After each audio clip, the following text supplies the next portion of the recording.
Hello बच्चों, आप सभी का फिजिक्स की क्लास में बहुत बहुत स्वागत है। आज हम लोग बीएससी फोर्थ सेमेस्टर में पढ़ेंगे, क्वांटम मैकेनिक्स आज स्टार्ट करेंगे, जिसमें सबसे पहले हम लोग पढ़ेंगे वेव फंक्शन। वेव फंक्शन क्या होता है, उसके बाद वेव फंक्शन की सिग्निफिकेंस क्या होता है, ठीक है, उसके बाद नॉर्मलाइजेशन क्या होता है। इतनी सारी बातें आज की क्लास में हम लोग पढ़ेंगे, ठीक है। तो सबसे पहले देखते हैं वेव फंक्शन क्या होता है, ठीक है। वेव फंक्शन, वेव फंक्शन बच्चों, वेव फंक्शन को हम लोग साई से रिप्रेजेंट करते हैं, ठीक। किससे रिप्रेजेंट करेंगे? साई से रिप्रेजेंट करेंगे। तो देखेंगे हम लोग कि वेव फंक्शन साई होता क्या है। तो सबसे पहले क्या होता है, सबसे पहले हम लोग जानेंगे वेव क्या होता है। वेव के बारे में तो मैं पढ़ाई ही हूँ, वेव होता क्या है ना। तो वेव क्या होता है ये तो सभी लोग पढ़ चुके होंगे। या क्या होता है, इसमें क्या होता है, यह एक प्रकार का डिस्टरबेंस होता है, जिसमें क्या होता है एनर्जी एक स्थान से दूसरे स्थान तक ट्रांसफर होती है ना। इसमें मैटर थोड़ी ना वो ट्रेवल करता है, इसमें क्या होता है एनर्जी का ट्रांसफर होता है एक स्थान से कहाँ, दूसरे स्थान पर। इसको हम लोग वेव कहते हैं ना। It is a disturbance in which energy transfer from one position to another position, ठीक है, ये होता है। तो उसके बाद हमको एक चीज और पता है, वेव में क्या होता है, जैसे मैं बात करूं साउंड वेव की या वाटर वेव। एक वेव वाटर वेव भी होता है। वाटर वेव क्या होता है, अगर हम लोग किसी शांत जल में कोई कंकड़ या पत्थर हम लोग उसमें फेंकेंगे तो क्या होता है, उसमें जल क्या करता है, जल ऐसे ऐसे ऐसे करता है कि नहीं भाई, ऐसे ऐसे वेव की तरह क्या करता है, ट्रेवल करता है। ये थोड़ी ना है कि उसमें जो पानी रहता है वो थोड़ी ना ट्रेवल करता है, उसमें जो डिस्टर्बेंस रहता है वो आगे बढ़ता है। क्या होगा अगर किस उसमें हम क्या कर रहे हैं, कोई पन्नी या कोई कागज उस पर फेंकेंगे तो वो क्या होगा, बस ऊपर नीचे होगा ये, लेकिन वो आगे नहीं बढ़ता है, ठीक है।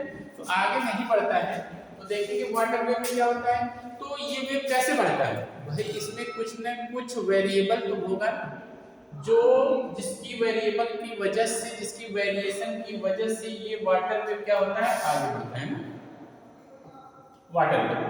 तो देखते हैं हम लोग कुछ ऐसे वाटर वेव ऐसे ऐसे ऐसे ट्रेवल करता है भाई, ऐसे पानी की तरह बना देते हैं, कंकड़ पत्थर मारते हैं तो ऐसे ऐसे ये क्या करता है, आगे तक ट्रेवल करता है, ये ऐसे आगे ट्रेवल करता है ना। तो इसमें कुछ ना कुछ तो बदलता होगा। इसमें क्या बनता है, वाटर में क्या बनता है, ये मतलब इसमें हाइट बदलता है। जैसे ये वाटर में बढ़ता है उसमें क्या बदलता है, ऐसे थोड़ी ना बढ़ता है, पानी ऊपर नीचे, पानी ऊपर नीचे होता है। तो यहाँ पे हम लोग देखेंगे वेव, यहाँ पे जो वाटर वेव जनरेट हो रहा है किसकी वेरिएशन से, हाइट की वेरिएशन से। इसमें क्या वेरिएशन हो रहा है, हाइट वेरी हो रहा है ना। ऐसे अगर हम लोग देखेंगे साउंड वेव में, साउंड वेव की बात करते हैं। साउंड वेव, साउंड वेव में क्या वेरी करता है, जैसे इसमें तो हाइट वेरी करता है ना, तो साउंड वेव में क्या वेरी करता है। इसमें देखते हैं हम लोग रेयर कंट्रैक्शन और रेयर फ्रैक्शन होता है, ठीक है। कंट्रैक्शन में क्या होता है, सभी पार्टिकल पास पास आ जाते हैं, और रेयर फ्रैक्शन में पार्टिकल क्या होते हैं, दूर चले जाते हैं ना। तो इसमें क्या होता है, वेरी क्या करता है, प्रेशर वेरी करता है भाई। साउंड वेव के बारे में तो पढ़े ही होंगे। तो इसमें क्या वेरी करता है, जैसे इसमें हाइट वेरी करता है, इसमें प्रेशर के वेरी होने की वजह से साउंड क्या होता है, आगे बढ़ता चला जाता है, ठीक है। तो इसमें क्या बदलेगा, प्रेशर बदलेगा। ऐसे अगर हम लोग लाइट वेव की बात करें, लाइट वेव की बात करें तो लाइट वेव में क्या वेरी करता है, हमको पता है लाइट में क्या क्या होता है, इलेक्ट्रिक फील्ड और मैग्नेटिक फील्ड। तो इसमें क्या वेरी करता है, इलेक्ट्रिक फील्ड और मैग्नेटिक फील्ड के वेरिएशन की वजह से हमको ट्रांसवर्स वेव मिलता है ना। तो इसमें क्या बदलता है, इलेक्ट्रिक फील्ड और electric field and magnetic field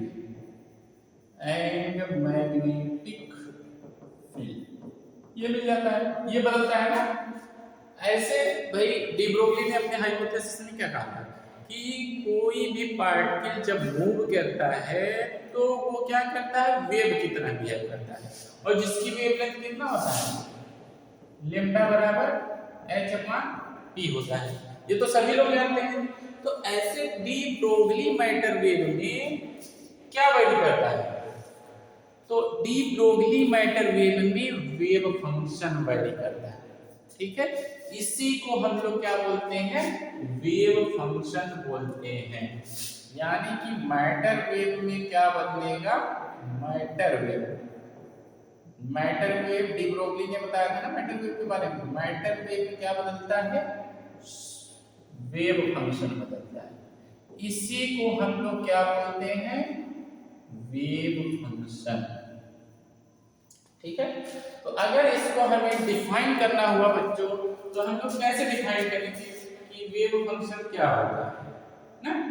तो देख लो बच्चों, इतना स्क्रीनशॉट ले लीजिए, बाकी इसका जो नोट्स है मैं आप लोगों को सेंड कर दूंगा। ठीक है, चलिए आगे देखते हैं हम लोग।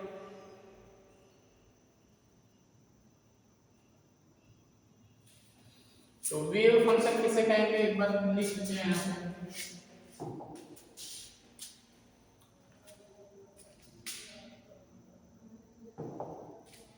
देखो वेव फंक्शन किसे कहेंगे, the wave function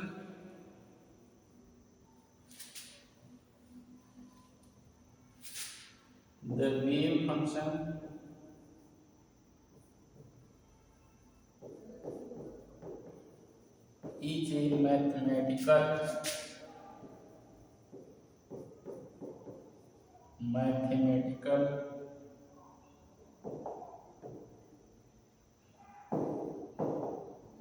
mathematical quantity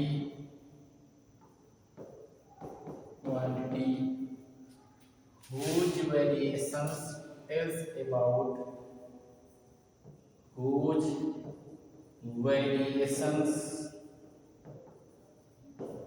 tells about किसके बारे में बताता है, tells about matter wave।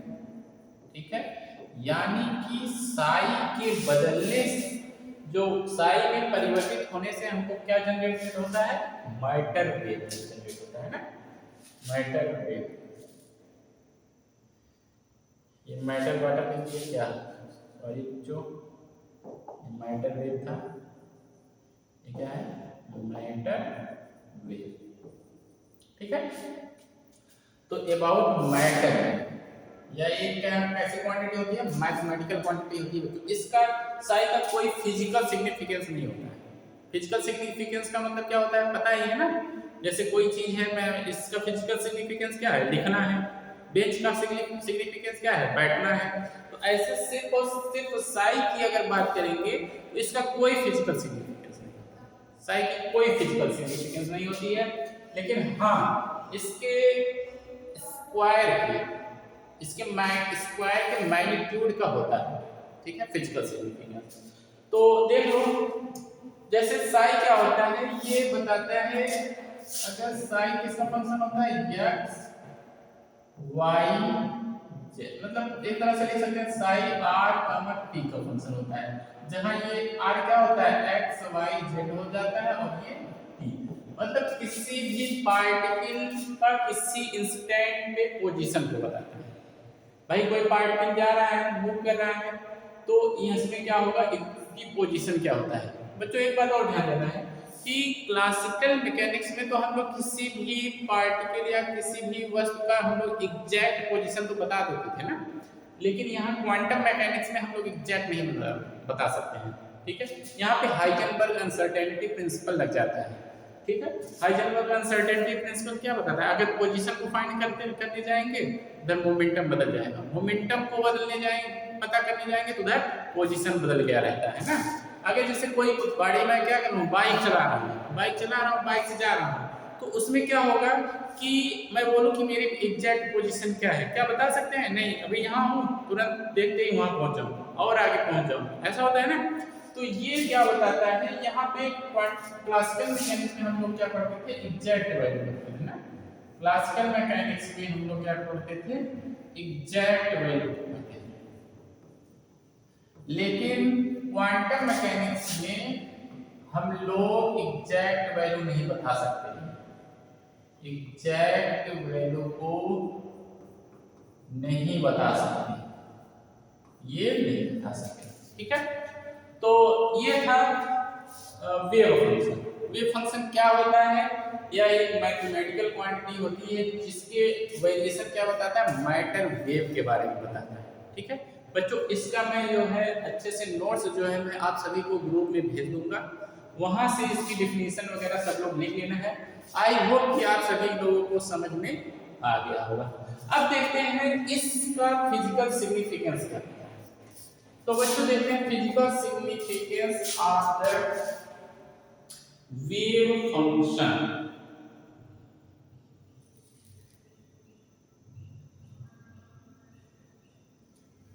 ठीक है, साई कैसा है, या एक इसका साई का कोई फिजिकल सिग्निफिकेंस नहीं होता, साई है या वेव फंक्शन है, वेव फंक्शन है no any physical significance, any physical significance,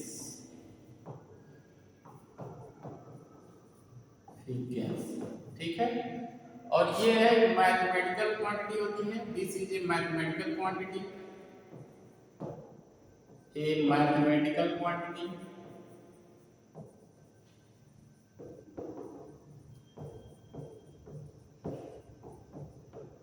Quantity which describe the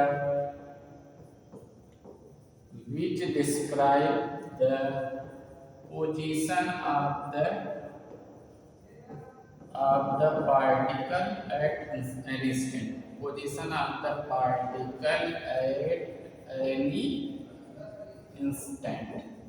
ठीक है बच्चों, साई का कोई फिजिकल सिग्निफिकेंस नहीं होता है, और यह क्या बताता है, यह किसी पार्टिकल मतलब जो मैटर वेव में जो कोई पार्टिकल है उसके होने, यह एक मैथमेटिकल क्वांटिटी, यह किसी इंस्टेंट पे कहां पे पाया जा रहा है ये उसको बताता है। लेकिन हाँ फिजिकल सिग्निफिकेंस होता है, किसका होता है बच्चों, साई स्क्वायर ना, फिजिकल significance of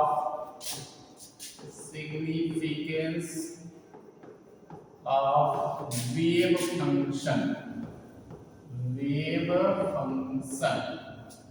ठीक है। तो साई का तो कोई फिजिकल सिग्निफिकेंस होता नहीं, लेकिन इसके स्क्वायर का होता है, साई स्क्वायर, जैसे साई स्क्वायर, इसका फिजिकल सिग्निफिकेंस होता है। ये क्या बताता है कि कोई पार्टिकल के पाए जाने की प्रोबेबिलिटी कितनी है। ठीक है, तो किसी भी पार्टिकल की, जैसे मैं क्या कर रहा हूँ, मानिकपुर से मैं निकला आलापुर के लिए, बाइक से चल रहा हूँ या कार से चल रहा हूँ ना, तो मैं बोलूँ कि मेरी एग्जैक्ट पोजीशन क्या है, क्या कोई बता सकता है? नहीं, 1 सेकंड में तो यहाँ हो, 10 सेकंड बाद कहीं और रहूँगा, थोड़ा और आगे बढ़ जाऊँगा, ऐसा होता है ना। तो अगर लेकिन मैं ये बोल दूँ कि मेरे होने की जो प्रोबेबिलिटी है मानिकपुर और आलापुर के बीच में कितनी है, तो भाई सिंपल सी बात है, मैं मानिकपुर से निकला हूँ आलापुर के लिए, तो उसके बीच में तो कहीं ना कहीं होगा ना, तो उसकी प्रोबेबिलिटी क्या हो जाएगी 1। तो ये क्या बताता है, प्रोबेबिलिटी डेंसिटी को बताता है। ठीक है, साई स्क्वायर किसको बताता है, प्रोबेबिलिटी डेंसिटी को बताता है। यानी कि अगर इसकी वैल्यू क्या होगी, 1 होगी, तो मेरे वहां मैं जैसे मानिकपुर से निकला आलापुर के लिए, तो मैं बीच में कहीं ना कहीं रहूंगा, तो इसकी प्रोबेबिलिटी क्या होगी, उसकी प्रोबेबिलिटी क्या हो जाएगी, 1 हो जाएगी ना, कि हाँ मैं उसके बीच में हूँ। लेकिन मैं कुंडा के लिए निकलूं और तब जाकर पूछा जाए कि आलापुर और मानिकपुर में मेरे होने की प्रोबेबिलिटी कितनी है, तो क्या होगा भाई, 0 होगी, क्योंकि हमको पता है मैं तो उधर जा रहा हूँ, उधर तो आ नहीं रहा हूँ, तो इसकी जो प्रोबेबिलिटी हो जाएगी 0 हो जाएगी। ठीक है, तो साई का स्क्वायर का फिजिकल सिग्निफिकेंस होता है, क्या बताता है, प्रोबेबिलिटी डेंसिटी, किसी पार्टिकल के पाए जाने की प्रोबेबिलिटी कितनी है। ठीक है, तो ये बताता है।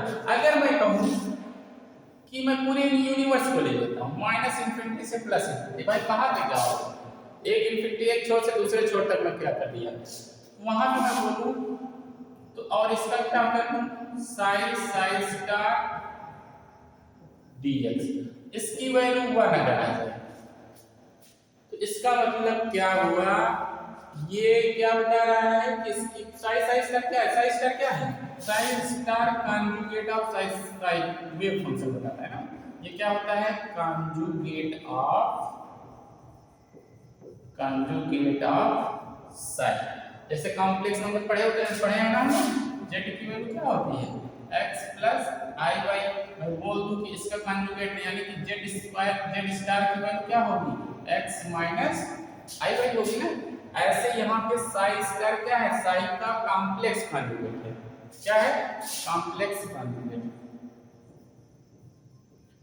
कॉम्प्लेक्स कॉन्जुगेट ऑफ साई बताता है। और एक बात यहाँ ध्यान देना है, ये जो वैल्यू है यहाँ पे मतलब किसी पार्टिकल के पाए जाने की जो प्रोबेबिलिटी 1 हो रही है ये बता रहा है, इसको हम लोग क्या कहते हैं, condition of normalization, condition of normalization. ये जो इक्वेशन बताता है क्या बताता है, कंडीशन ऑफ नॉर्मलाइजेशन, ठीक है, ये कंडीशन ऑफ नॉर्मलाइजेशन को बताता है। और एक बात, कोई फंक्शन, कोई वेव फंक्शन कब नॉर्मलाइज्ड है और कब नॉर्मलाइज्ड नहीं है, या फिर कैसे किसी वेव फंक्शन को हम लोग नॉर्मलाइज्ड करेंगे वो देखते हैं ना।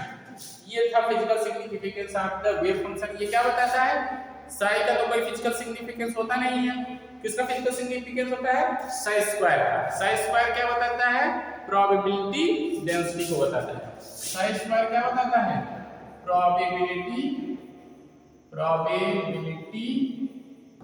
डेंसिटी, मतलब किसी भी पार्टिकल के पाए जाने की प्रोबेबिलिटी को बताता है कि यहाँ से यहाँ तक के बीच में इसके पाए जाने की प्रोबेबिलिटी कितनी है। मैं बोलूँ इसकी प्रोबेबिलिटी क्या है, 50, मतलब साइन स्क्वायर की वैल्यू 1/2 है। इसका क्या मतलब हुआ, यानी कि उस पार्टिकल के पाए जाने की प्रोबेबिलिटी आधा है, 50% चांस है ना। तो ये बताता है 1/4 है, तो यानी कि उसके पाए जाने की प्रोबेबिलिटी 1/4 है, ठीक है।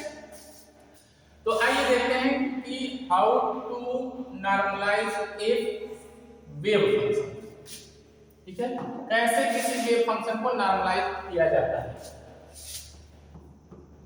हाउ, सबसे पहले देख लेते हैं कि condition of normalized wave function.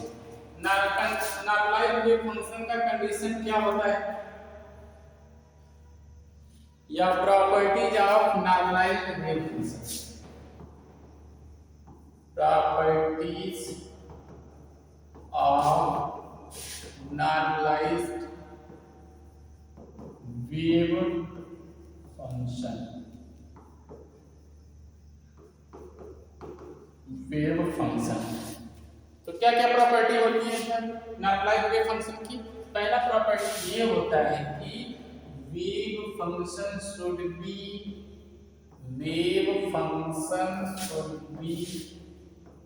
कैसा होना चाहिए, should be single value, single value का क्या मतलब बच्चों, जैसे मैं बोलूं x स्क्वायर की वैल्यू 1 है, क्या ये सिंगल वैल्यू है, नहीं, क्या होगा, इसकी वैल्यू प्लस माइनस 1 होगा, तो ये सिंगल वैल्यू नहीं है। तो मतलब वेव फंक्शन जो नॉर्मलाइज्ड वेव फंक्शन होता है वो हमेशा क्या होता है, सिंगल वैल्यू, मतलब उसकी वैल्यू हमेशा एक ही आएगा, ठीक है। मैं बोलूं 3x + 4 = 0 है, तो x की वैल्यू क्या आएगी, -4/3, क्या इसके अलावा कोई वैल्यू आ सकती है, यहाँ पे x कैसा हो गया, सिंगल वैल्यू होता है, ठीक है। तो ये होता है सिंगल वैल्यू। अब दूसरी क्या प्रॉपर्टी है, दूसरी प्रॉपर्टी है ये वेव फंक्शन कैसा होना चाहिए, कंटीन्यूअस और finite. Wave function should be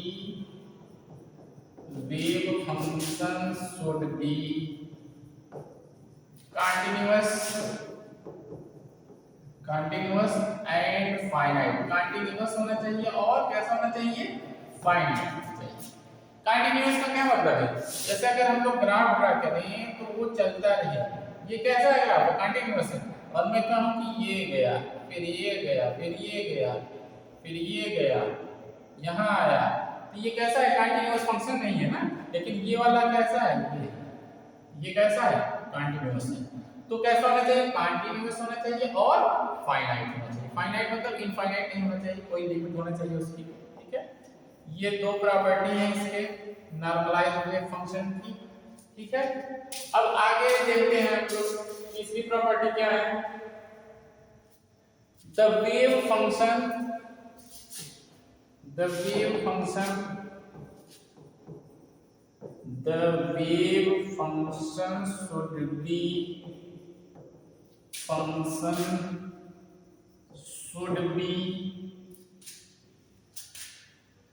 obey the